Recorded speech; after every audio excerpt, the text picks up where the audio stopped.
Welcome to Tobi's Arts Performed podcast. On this platform, Tobi will engage with artists and performers about their passions and interests. My name is Dave Pickering and I am a storyteller, which is a word that covers a lot of different things. I work in a lot of mediums, and all of them, in all of those mediums, I tell stories, but I'm a writer, a podcaster, a performer, all sorts of things, but storyteller just about covers it. Hello everyone, and welcome to the 21st episode. I am your host, Tobi. This week is a special week as I interviewed Dave. The interview took place on the same day as him interviewing me for his podcast, Getting Better Acquainted. He's already published his podcast and you'll find the link on the podcast show notes. This week, in this first part of his interview, I'll be speaking to him about everything that he said in his introduction, including his show that's also been turned into a podcast and that's now been turned into a book called What About the Men? Mansplaining Masculinity. There'll be a link to his show, that podcast, on the podcast show notes. There will also be a link to Unbound, the crowdfunding publishing firm through which Dave has brought out the book. We also talk about political oppression in terms of gender, race and sexuality. We go on to speak about his new education through social media, where he followed people that were outside of his cis, heterosexual, white middle-class privilege that he confessed himself. Through following these people, he was introduced to such writers as Bell Hooks and Elizabeth Fiorenza. Now, she came up with the term kyriarchy. It's a collective term for systems of oppression. So, please enjoy. Well, I mean, Harold Pinter was a big influence on me when I first began engaging with performance art, I guess. Like, first of all, I was interested in words. At a certain point, I became interested in words mixed with music. And around about the same time, I began to become interested in words and music mixed with performance and what performance really was. I started writing plays. I was performing in stuff at school, and I started writing my own plays, which were kind of very symbolic, I guess very Harold Pinter influenced.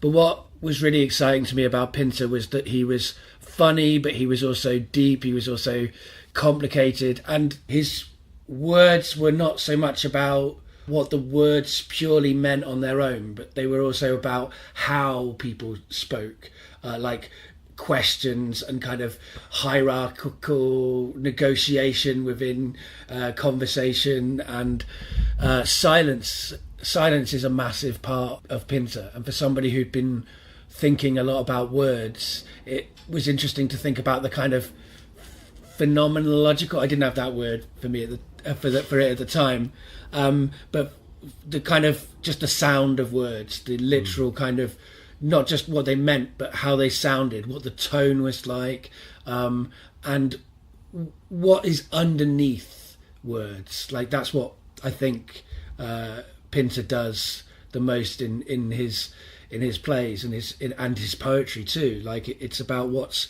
beneath the words. It's about using words very specifically and focusedly, and I guess I'm always attracted to artists who are specific and focused, because I feel like I'm not very specific and focused naturally. Like, I'm very much a scattergun kind of thinker. I kind of go on big tangents from this thing and this thing and this thing and this thing.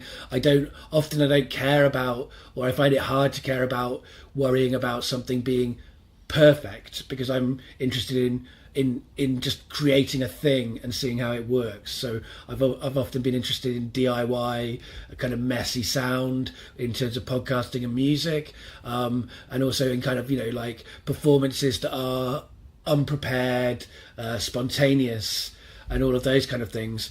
But at the same time, I'm attracted to people who do the opposite of that, because I think it's somewhere in the middle of that kind of mess of the real moment where someone just spontaneously does something, and in the crafted precision of you know, a piece which is like completely, every I is dotted, every T is crossed, every thing you hear or see or feel is absolutely specific and curated. And I think that where I'm interested in is the space somewhere in between those two poles on this spectrum, that is art, I guess.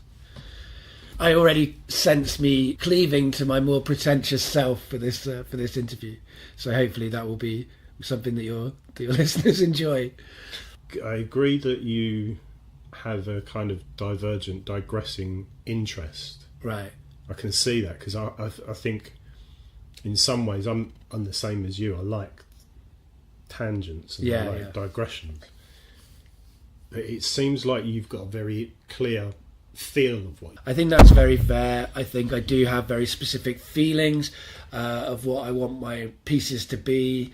I also have very specific themes that come back time and time again throughout my creative work, and I wouldn't necessarily describe my work as not being specific either. I think that the more and more I've learned to be specific, certainly in terms of true storytelling, I often say, you know, when I'm teaching people how to do true storytelling, that the more specific you are, the more universal your story becomes. And so I am very interested in specifics.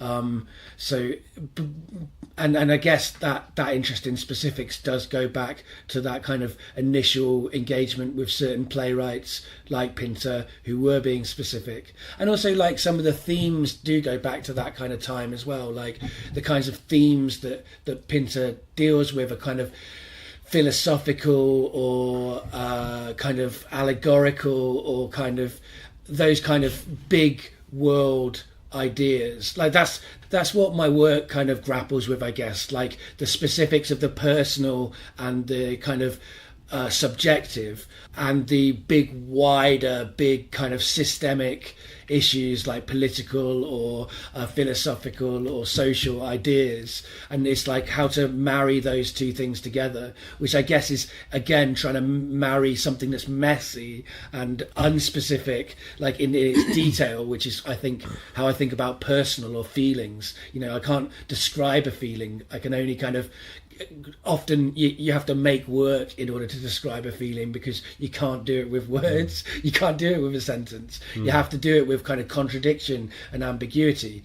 But like at the same time, this kind of I do like elegance. I like big structural. It's ironic really, because I see myself politically as a kind of pragmatic anarchist, and so I'm not interested in hierarchies and situations where there are kind of some people with more power than others. Like I want us to share power. I want us to come together and kind of not divide ourselves up in certain ways. But at the same time, I'm really attracted to systems in my art. Like I like to make a system, a structure for a piece I'm doing. Like I don't want it to just be random and messy like that. I am constantly attracted to like world building, if you like. Like I used to read a lot of fantasy books, I guess, and although I kind of reject the binary of good and evil that those books are so like those books are like kind of propaganda for good and evil as a concept often. I love world building. I love like fantasy and science fiction world building. Like Ursula Le Guin is like, sometimes I think of myself as politically, like I could call myself a pragmatic anarchist, or I could call myself, you know, my political identity is the dispossessed by Ursula Le Guin. Like, so, like, because I don't like the word anarchist, because I'm an anarchist, and it in itself, it gives rules. It gives a lack of, like, I think we should constantly be challenging everything we believe. So you like the idea of building systems within the art that you're interested in. Yeah. So put that idea next to Harold Pinter's work. Well, that's an interesting one, isn't it? Because that's what Pinter primarily does, is he builds different systems. The way that his dialogue operates, it is often kind of a formula in some ways. Like it's on timing, it's on like creating a system, and also his work is often interrogating the systems that we build within and around ourselves. Well, right? that's why I find it so interesting that you chose that and then spoke about building systems. So from reading The Caretakers and from seeing the old film with Robert Shaw, it's really critical of systems that hold people together but don't sustain them. Right. And that's right. That, next to the idea of you being interested in building systems, it seemed I understand it, not intellectually, but I understand what you're saying, but intellectually that doesn't really make sense to me. Do you know what I mean? It's interesting because people think when they hear the word anarchist, which is why I'm also one of the reasons I'm reluctant to use it, because it's such a misunderstood word, and plenty of people who are anarchists I don't agree with or kind of support. But you can say that with any political or concept word. Like I can say that about feminists. I can say that about anti-capitalists. Anything that I broadly am. I also disagree with people who call themselves the same thing. But like, I think that one of the things that is misunderstood is that people think that being an anarchist is only about burning things down and destroying things. But it isn't. It's about saying that there is an alternative to the systems that we have in place. And it's not necessarily about saying we won't have systems. Because actually, if you're going to live together in an equal way and you're not intending to build any kind of system around that, it's impossible. Like, you know, if you are sharing with flatmates and you say, we won't have any rules in this flat, then you're not going to have an environment that sustains you. Like what you're saying, like often that in itself will become a system. It will just become a system that's not based on anyone acknowledging that system. So maybe the men in the house won't do any of the housework, and they'll be absolutely part of a big system of patriarchy, but because they're not because they've officially said there's no rules, they'll think that they're not part of that system. So I think systems are within us as well as outside us. Like we feed on the messages of the systems that are around us. Like everything we've learned, you know, about gender, about class, about race, all of these things are like things that we've learned from the systems around us, but they're systems that people think aren't there. Like, so you often get white people saying, I don't see colour, or I don't, or acknowledging the reality that race is a construct that we created for ourselves, whilst ignoring the fact that we've created that construct and it causes us problems and that needs to be dealt with. So I think in terms of systems, I'm not against systems.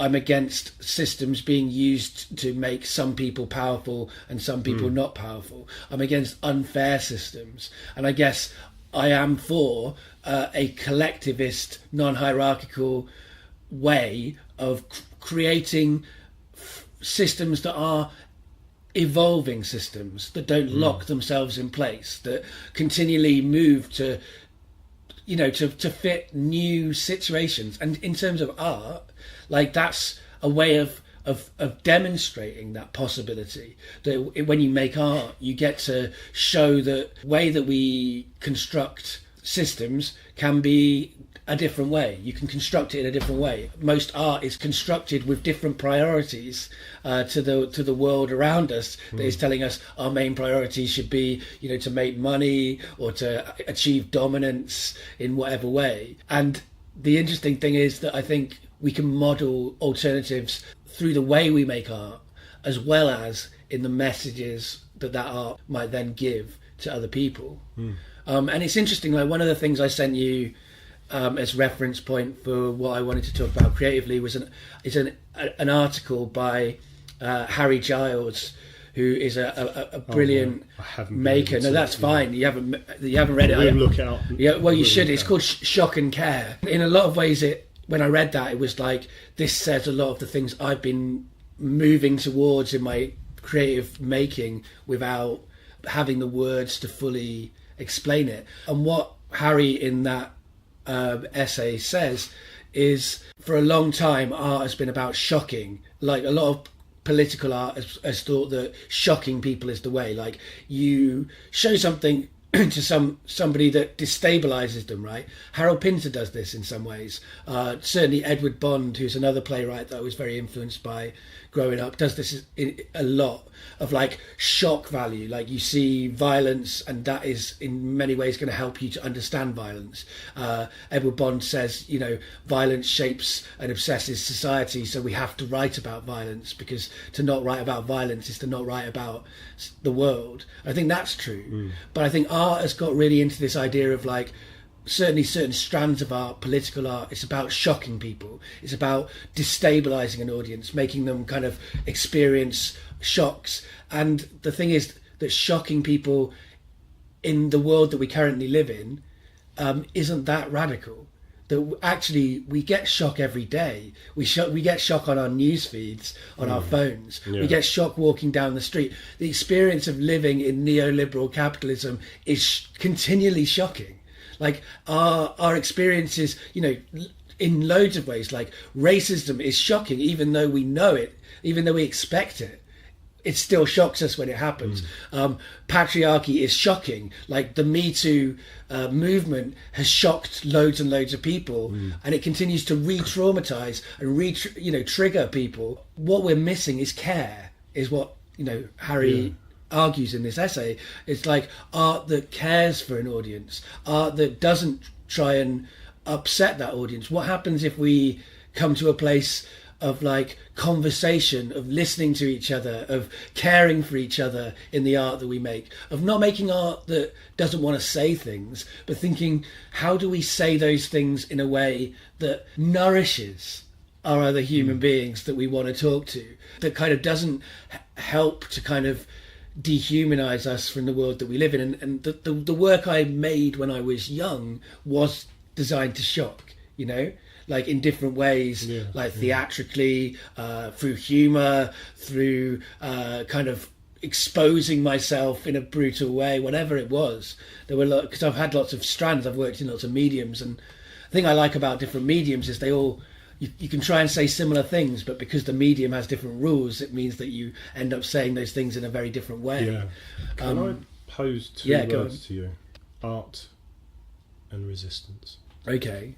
So, responding to them separately first, I guess. Like, art is an interesting word. Both art and performance, like, which is what your podcast is about.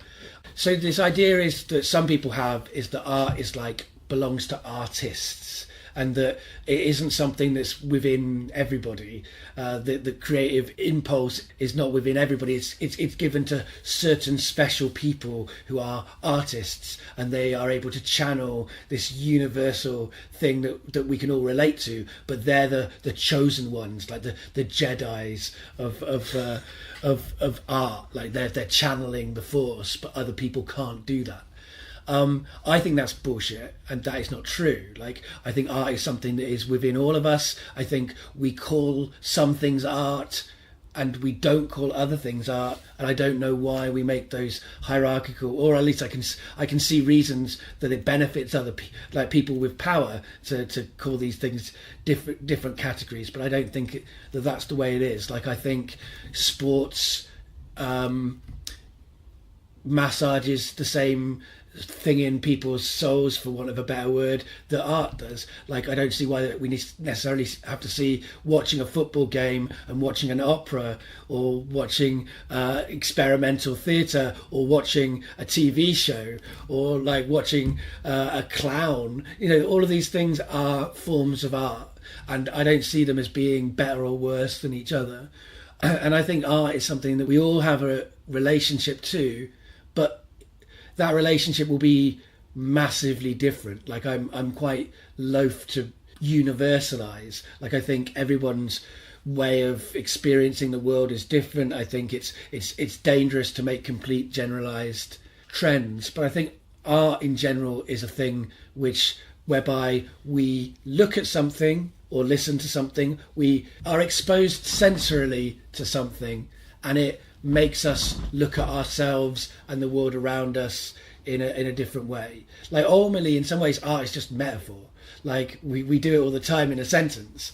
Like people who don't think of themselves as artists will maybe use an example to back up something that they want to say, and when they've done that, they've kind of created a little piece of art that they themselves are looking at that thing differently, and the person that they speak to will then think of that thing differently. So art is I think a thing. Like, what is art and who are artists are things we should always question. Anybody that says I am an artist and therefore you should listen to me, it's like a politician who says that they're a politician, so therefore we should listen to them. I'm suspicious of people who say that they understand everything. At the same time, I'm a person who, in moments in my life, even now, will think I understand everything. I'm making very big statements about how we shouldn't make big statements. I'm making very certain statements about how we shouldn't be certain. But in terms of resistance, I think that some people, again, think that resistance is almost inherent in art. That if you're making art, you're making resistance, almost by definition. I'm, again, a little bit sceptical of that, although I see some value in it. Like, often when we make art, we're doing something liberatory. We're like looking at our feelings, or we're thinking about our experiences. Those are things that are undervalued in society quite often. And so I think there is often an accidental form of resistance in making art, just because our society is so against the impulses that help create art, that making art becomes a resistance. Just as being kind, I think, can be a resistance too. Right. Like it shouldn't be resistant to anything. It should just be being kind. But within the world we live in, kindness becomes resistance. Similarly, speaking up, like challenging people, becomes resistance. Punching a Nazi in the face is a form of resistance. And in a way, that action of punching a Nazi in the face is counter to the messages that we're told in society. At the same time, I think that it also reinforces some of those messages. Yeah. So there's a lot of debate of late about whether you should punch Nazis in the face. My official position is you should, but you shouldn't feel good about it. Like like that's still a human being that you're punching in the face. They're still created by all of these systems the same way you are. Like, they do need to be punched in the face, because if you don't do that, if you don't resist those Nazis, then you will have people die who don't deserve it. There is a point we need to like really resist, and I feel like that point, was 20 years ago to a certain extent. Like, where we are now, it's almost impossible to not think that we need alternatives to the political, social, and even creative and artistic world that we live in. All of these things, it's hard to deny now that we need some alternatives, or we need to try to have alternatives. People who were super reactionary about that stuff are now a little bit more pro the idea of resisting. But ultimately, I think that enjoying punching Nazis in the face is also a mistake. If you enjoy it, then you'll want to carry on punching people after they stop being Nazis. Like, I would love us to be able to rehabilitate those Nazis without having to punch them in the face. But I fear that the world we live in, it cleaves itself to being binary. It wants us to be binary. And so it puts us into these situations where we actually do have to be binary, because the people on the other side are not going to care about nuance and empathy. They're not like a Nazi is going to kill people that they think are different from them. That is going to happen unless you find a way of stopping that. Yeah, I should say though, I'm very pro-resistance.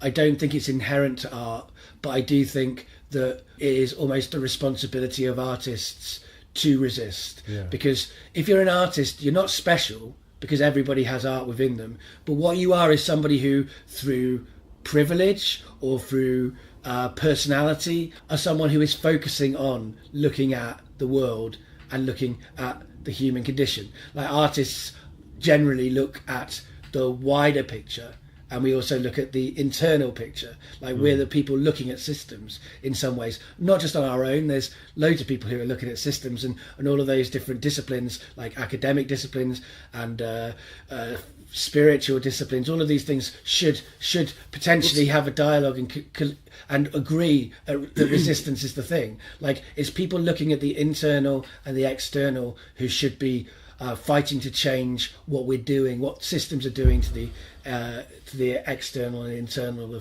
of us all. I'll put something to you that one of my earlier interviewees suggested. He spoke about art as a form of communication, right, and expression. Right. Can you respond to that? I think art is always a communication, because one of the things that it is about is it's about expressing something that the individual who's making that art feels. If it's collaborative art, which a lot of art is, it's also about a communication between all of the individuals and finding some meeting points between them. They can be, it can be that we find where we agree and we make a piece of art about where we agree. It might be that we disagree and we make a piece of art about how we disagree. But that's always a communication.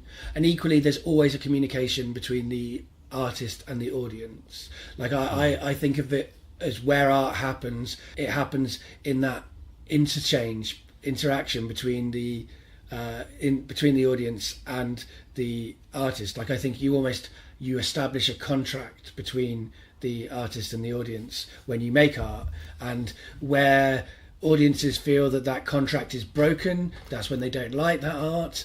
When artists feel like that contract is broken, that's when they feel betrayed by their audiences and like mistreated by their audiences. It might be that the artist thinks that part of the arrangement is for the audience to pay money to see their event, and then they find out that event is pirated in some ways, and then they feel that that's a breaking of this contract that they feel that they've established. I think these contracts are shifting, they're different between each individual. Like when we see art, we're a member of an audience, and when we see that art, we have our personal reaction. And if we're in a group of people, that personal reaction might be part of what the group reaction is, but it won't be the same. It will be the group reaction itself will be a new kind of agreed reaction.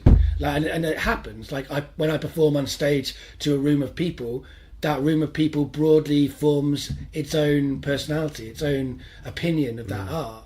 But a different group of people would form a different opinion, and each individual will be also having their own reaction as well as the audience's reaction.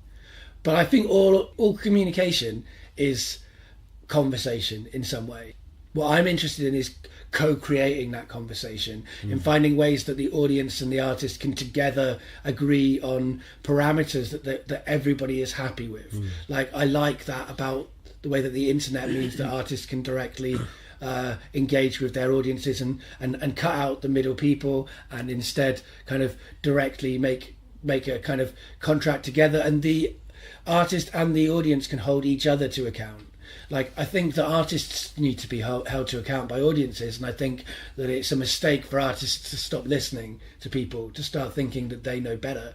But I also think that audiences should be held to account by artists. That the idea that audiences should have an easy experience as audiences. Like there's been a message that's been really programmed into us that there's worthy art which can be challenging for audiences, and then there's pop art that should just be entertainment. And I'd like to problematize, if you like, both of those ideas. That I think that there's no reason pop art can't expect things of audiences. Like when I make podcasts, they have messy sound in a lot of senses, and I think that you could say, well, it's on me to make the sound more palatable to my audiences, but you can equally say it's on my audiences to learn to listen differently, potentially, to sound, and to change their programming about how they've been programmed to listen to sound. Because when we first started listening to sound, it was messy and we didn't mind.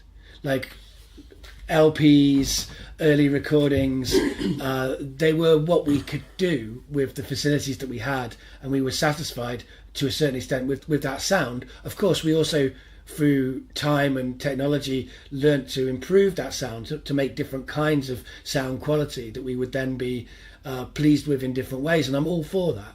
But I think that this idea that there's only one way of doing anything is always a mistake, and that you can get a lot from learning to listen differently to stuff. It suddenly makes a whole load of audio accessible to you that maybe would not have been accessible to you, and that means that there's ideas that you wouldn't have heard that you might hear. I know that your podcasts are relatively successful. You've got relatively a good following, and you've got a lot of interest in your work. Yeah, I'm kind of critically acclaimed, you might say, or cult, or something like that. So let's kind of, for the purposes of this question, let's ignore the fact that you've got that success. Yeah.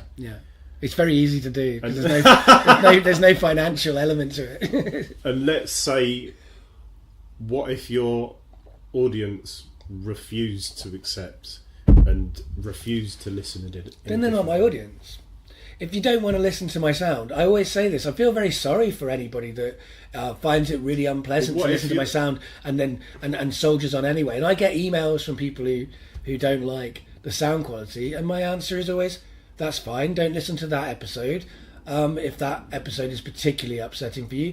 And if you do listen if you do want to listen in the future, that's up to you. But if you don't want to listen, that's fine too. There's no insistence that someone listens to my podcast. They choose to listen to my podcast. And also there's an other side to this. Like, the people I really worry about with the bad sound quality, if you like, if we're going to use that word for the sound quality of my show, and I don't think it is bad, I think it's different. But the people I really feel bad about are the people who can't listen to it for accessibility reasons, right? So somebody who's, partially hearing and can't quite necessarily make out different sounds, that's an accessibility issue. My show cannot be listened to by those kind of people with those conditions, and I don't like the idea of anybody being kind of unable to listen to my show because of accessibility issues. At the same time, balancing that out, there's also people who have ASMR responses to sound, which is like a kind of pleasurable, kind of orgasmic experience listening to certain kinds of frequencies. And I've been told that people get a lot of pleasure from listening to my bad sound quality, right? And so I think that's the thing. We think too much in terms of binaries again. We don't think in terms of a spectrum. So there is a spectrum of different kinds of people who enjoy different kinds of sounds, and all of those kinds of sounds I would like to be catered to, just as I would like all of the kinds of ideas to be catered to, or all of the kinds of feelings, like that there should be thrillers and there should be philosophical nonsense, for want of a better word. All of these things should be explored. Like, when we restrict ourselves by saying, when we say, it's fine to say that's not for me, but I think it's a mistake to say that's not for anyone. I want people to be pushing all of the boundaries on this kind of spectrum of art, and I feel like spectrum's almost an unclear way of describing art, because when we think of spectrums, it's from one side to another on a graph, and I don't think art is like that. I think it goes in all directions. But at the same time, I want people to be making really weird, inaccessible stuff that only they get stuff out of, because from that, really challenging new ideas that then might make their way into more of the mainstream get created. Like, the people at the edges often create the tools for the people in the middle to use in 20 years' time. I think that there's a lot of there's too much jostling for position within the arts. I'd like to see us all supporting each other and saying it's okay for audiences not to like things, and equally saying that it's important for audiences not to limit themselves by accepting their initial reaction to a piece, right? There's art forms that when I first saw them, I didn't get.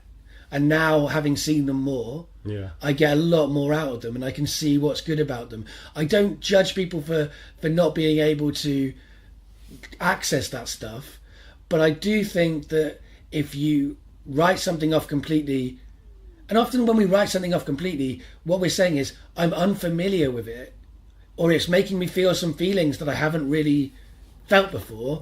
Therefore, I think that must be a bad thing. But actually, I don't think that's the case. I think that I've only ever got more enjoyment for opening myself up to art forms that I wouldn't normally expose myself to. From the point of view of a white, middle class, cisgender, straight-ish man, there's so much art that doesn't get a look in because it's not made by people like me. From the point of view of political, there's so many political reasons why, you know, marginalised voices should be raised as much as possible. There's loads of political reasons for that. But I think as an artist, as someone who cares about the aesthetics, I'm interested in new ideas. And those are the most newest ideas because culture hasn't let them in. So they're the most interesting ideas for everyone, not just for marginalised communities. In fact, for marginalised communities, they're the least interesting ideas in some ways because they've been making them for ages and nobody's paid attention to them. And so people who are marginalised groups now will be making much more interesting art than what white people let come in. And so it's super complicated like that. Like, I think that there is a value for white people or like men or whatever structural position that's at the top. There's a real value for not seeing ourselves represented because we've only ever seen ourselves represented.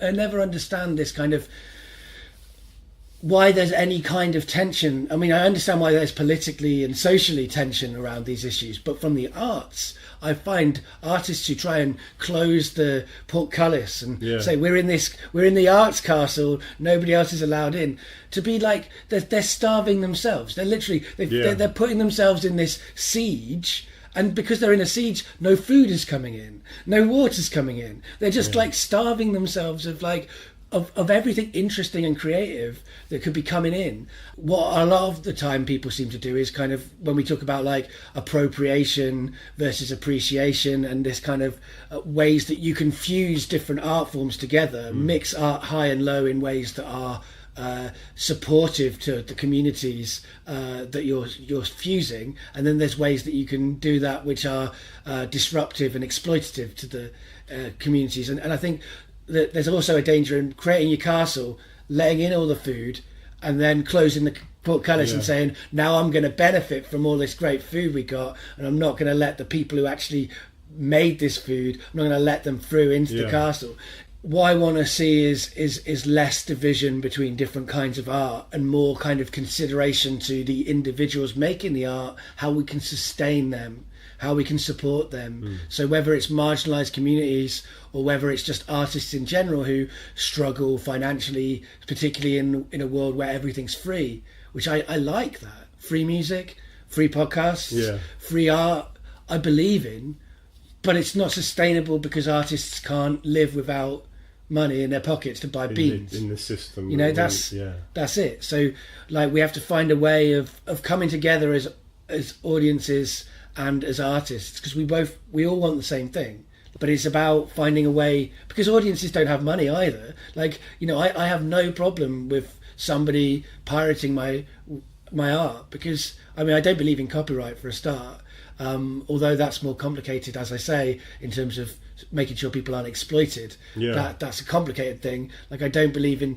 like, not believing in copyright is like a tomorrow conversation. It's like saying I think we should all be like, it's like saying that race is a fictional concept. It's true, but it's irrelevant to where we are now. And it's the same with copyright. It's like copyright shouldn't exist. Like the idea that anyone owns anything. Like we don't own the earth that we walk on. We don't own the air that we breathe, and we don't own ideas. We definitely don't own ideas. Artists hate that. They hate the idea that they don't own their ideas, but we can't, because they're created by history and culture and everything that we've experienced in our lives, and every human that we've talked to in our lives have influenced any idea that we have. Yet at the same time, if you're working really hard with ideas, on the labor of creating those ideas, and somebody else uses that labor to make money, then that is super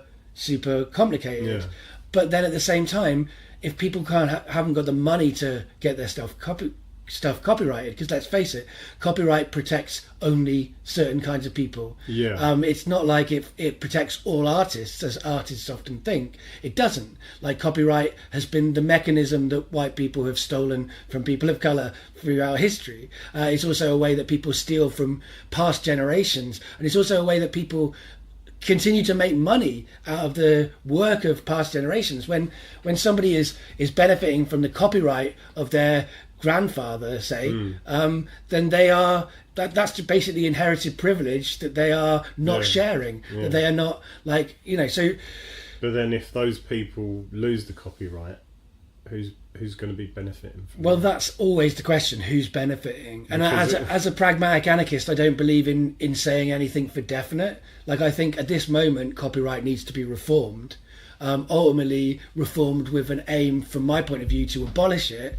But just as I would also abolish prisons, I don't think that tomorrow we go out and just open all the gates and that's how you abolish prisons. You have to have I understand the principle of abolishing prisons, but I know a lot of people that are in prison and that should stay there. Well, it depends on what you mean by prison. Right? What is a prison? Like, you can abolish prison and still have places where people are rehabilitated. You can abolish prisons and you can still have social justice mechanisms. For real rehabilitation to take place, the whole system needs to change. Indeed. Because the whole point of the prison system we've got today is because of the system we have. Yeah, exactly. It has nothing to do with rehabilitation, however much they claim it is. Well, that's the problem with all of the systems that we currently have, is that they claim that they have a logic and a kind of almost objective reason to exist, but what they actually mean is this is the way it functions, and that in order for the system to continue to exist, the system has to exist. It's like a kind of absolute kind of circle. Like, prisons have to keep existing because prisons exist and they sustain themselves. Capitalism has to keep existing because that's what capitalism needs. White supremacy needs to keep existing because that's what white supremacy needs. Like, patriarchy needs to keep existing because that's what patriarchy needs. It doesn't. None of it makes any sense. I do often think of the world as like a series. I used to think of it as just one self-replicating computer program that we kind of set into motion and we couldn't stop. It was just making itself. But now I think of it as more than one system that overlap, that are all self-replicating themselves. But we as individuals or as communities have very little power or control over the systems that operate around us, I think. I mean, Mansplaining Masculinity... The full title of the show is "What About the Men? Mansplaining Masculinity." I'm going to be adapting it as a book with Unbound. I'll be launching that in February. Unbound are kind of a publishing company that also kind of crowdfund. So your book gets made if you sell enough pre-issues in advance, and that'll be coming out in February. Hopefully, if everything goes to plan, and we'll see if that gets funded. But the show itself, I made it in 2015, and it's about my relationship with masculinity. It comes out of a few different strands. It comes out of the fact that since 2011 I've been doing true storytelling, and having told a lot of stories about my life, I started to notice that most of those stories, particularly the traumatic ones, the unhappy ones, the sad ones, which are the kind of art I'm often the most interested in making, those stories rather, the common theme seemed to be masculinity in some ways. It also came from the fact that around the same time as I started engaging in true storytelling, I also found Twitter and the new version of the internet that we all know and love and hate, and started listening to people who were not like me. Started following a lot of women, a lot of people of colour, a lot of political people who thought similarly to me, but who were structurally in very different positions to me. I started listening, and I think I learned so much more from 3 or 4 years of reading a lot of articles and a lot of tweets than I ever did at university. I really expanded my mind politically, thought about things I'd never thought about before. And through all that, I was also seeing, internet memes and ideas around gender and how feminism was updating itself and changing. But also at the same time, I was exposed to, even earlier feminists than I knew about, like Bell Hooks, for example, is a massive influence on my political thinking, my thinkings about feminism. But she was making writing way before I went to university. I should have studied her in university. I'm frustrated with my courses for not introducing me to her at university, although maybe I never would have paid attention if they had. What is it in particular that influences you about Bell Hooks? Well, I mean, I like everything about her. She is, I guess, I don't know if she would call herself an anarchist, but by looking at the world in terms of systems of domination and submission and oppression and marginalization and those kinds of things, she is breaking down hierarchies. She's got a concept of heteronormative white supremacist capitalist patriarchy, I believe. She swaps it around, and the thing is with those kind of words and phrases, the more systems we find out about, the more we have to kind of add in together. So in my show, What About the Men Mansplaining Masculinity, I found that the most useful phrase I could find to sum up what Bell Hooks says is not from Bell Hooks. It's this idea of kyriarchy, which is a concept, I think Elizabeth, I can't remember her full name. I think Fiorienza is in there. It's a kind of hyphenated name as well. So she came up with this idea of kyriarchy, and that is like a collective noun for systems of oppression. So it's like finding a word for all of the different things that Bell Hooks is trying to cram into that phrase, and adding all the ones that she didn't, like ableism, which is about society being set up for able-bodied people rather than disabled-bodied people, and other concepts that have come around. There's, you can really, if you get into things, there's colorism that happens within communities of colour, where some colours are considered more closer to whiteness than others, and all of that kind of stuff. Trans issues as well are kind of not that well known in the times that Bell Hooks was originally writing, which is not to say that she didn't know about trans issues, and it's not to say that Bell Hooks doesn't support trans issues. She does. I discovered the old school and the new school of feminism on Twitter, and I started listening and kind of interrogating my own privileges, seeing until then I'd had the habit of seeing myself as all of the terrible things that had been done to me, and thinking of myself as kind of very oppressed, which is true about my school life. But as I say in my show, when I left those school gates, I was a white middle-class heterosexual man, and had all the privilege. But in my heart, I was still this kind of bullied, othered child from my school life. So it took me a while to see how privileged I was, and to start thinking about, well, okay, I can list all the ways that people have hurt me, but what about the ways I've hurt other people? That when we account our lives and we think about how we've been hurt by political structures and systems, it can be easy to forget that we're also part of those systems, and that we also help those systems to exist. And that is one of the reasons that I created that show. So it came from true storytelling, it came from internet learning and internet memes. The third real strand of that show was that when I was trying to do it, I was stuck on, how do you define masculinity? I don't know what it is. It seems like something that defines me, right? Rather than something that I get to define. Audre Lorde talks about, defining yourself for yourself, or otherwise you kind of get other people come and take you and create their versions of you. It's a different thing for her to talk about that than it is for me, because she's a super marginalized, she was a black poet, a lesbian poet, a queer poet, marginalized in lots of different ways. So for her, when she's talking about that, she's meaning people like me will define her, like as I'm doing now in my words.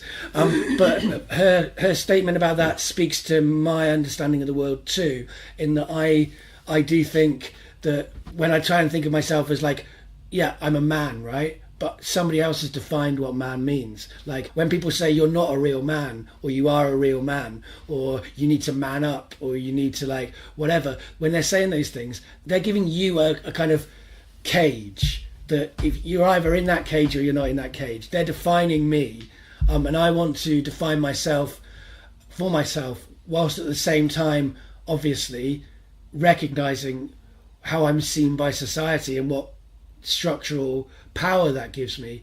In the same way that I don't think Audre Lorde is saying that she doesn't want to think about how she's seen by society, but she also wants to define herself for herself on top of that.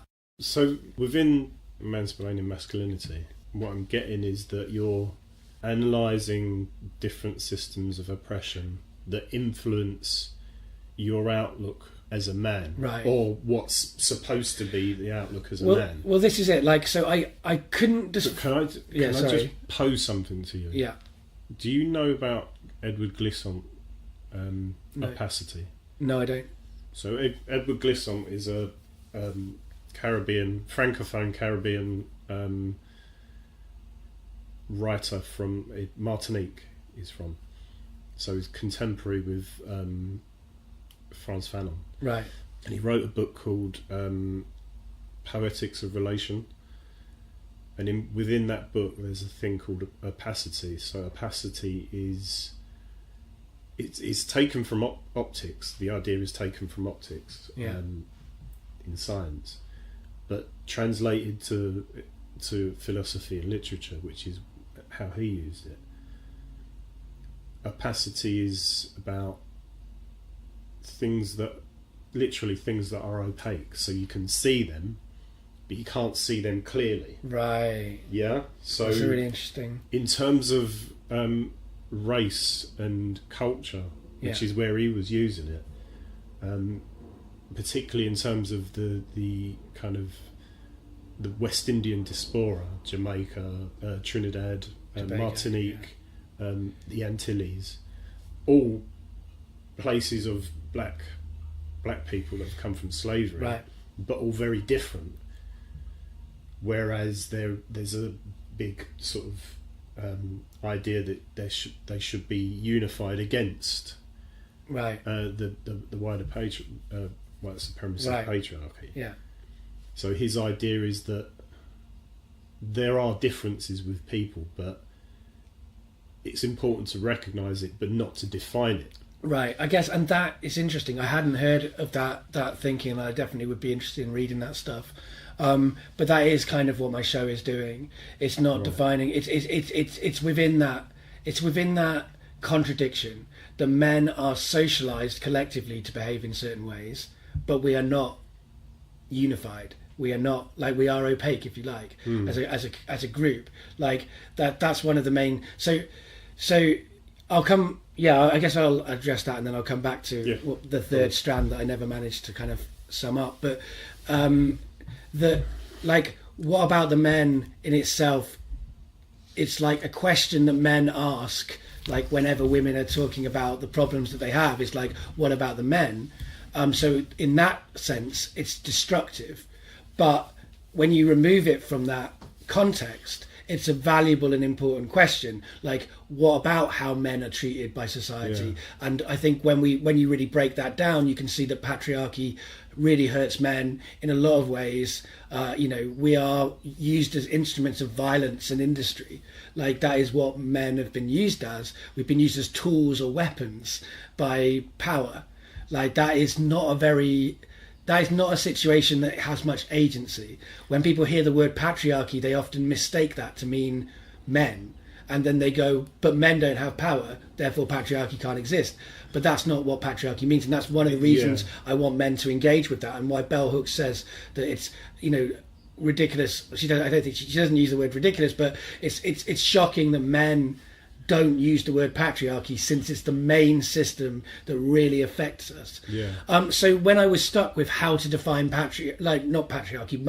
masculinity, I decided to do a survey of men's opinions about patriarchy, about masculinity. So I did a survey that eventually became a survey of 1,000 different men's feelings about patriarchy. It was a very subjective and non-scientific and kind of illogical survey. Like, consciously, I don't like the way that men are positioned as objective and scientific and rational. Like, I didn't want any of those kind of...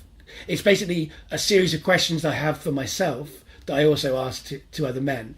And those questions were also influenced by internet memes, by the way that people think about these things. Like, one of the questions is, does misandry exist? That kind of thing. Misandry is the opposite or the counter weight of misogyny. So it's hatred of men. It's systematic hatred of men.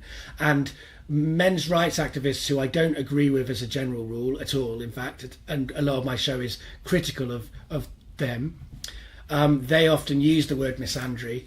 And I think that the word misandry isn't useful anymore because it's kind of polluted by the fact that it's been used by men's rights activists and been used falsely about things that aren't examples of it. But conversely, I think that men do have systematic hatred against us as a group. Like, you can see it mostly in how children are treated, how boys are treated by parents, often by women. Bell Hooks writes a lot about how mothers can install patriarchy and fathers can instill patriarchy in their children, and a lot of that is about... Like, I also think men's rights activists, ironically, who use the word misandry all the time, hate men, because they often act like men are like naturally rapists and that we should be allowed to be rapists because it's in our nature. I think that also radical feminists think like that too.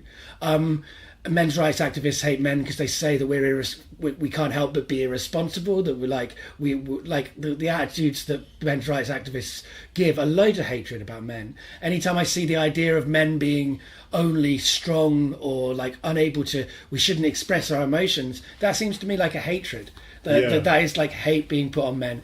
And I also think that the most obvious way you can see how we have a structural hatred of men is in the way that trans women are treated, whereby some people hate them because they're too male and other people hate them because they're too female. So you see how misogyny and misandry are like the same thing. They're part of patriarchy and they hurt people. And another way you can see it is like men of colour, right? Like, a black man is treated like a hyper male idea, right? That they're a threat, they're a danger, they're like a monster. Like, all of these kind of ways that we see a black man walking down the street, it's like people are allowed to really hate that man because race is also mixed in. So the worst ideas we have about men are really projected onto black people. All of that's hatred of men.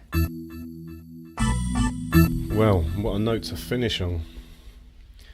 And that all seems very current at the moment, particularly with films out like Black Panther and also Jordan Peele's film Get Out and the Oscar nominations that they've got, but also other issues around race and gender. It's very, very prescient, I think.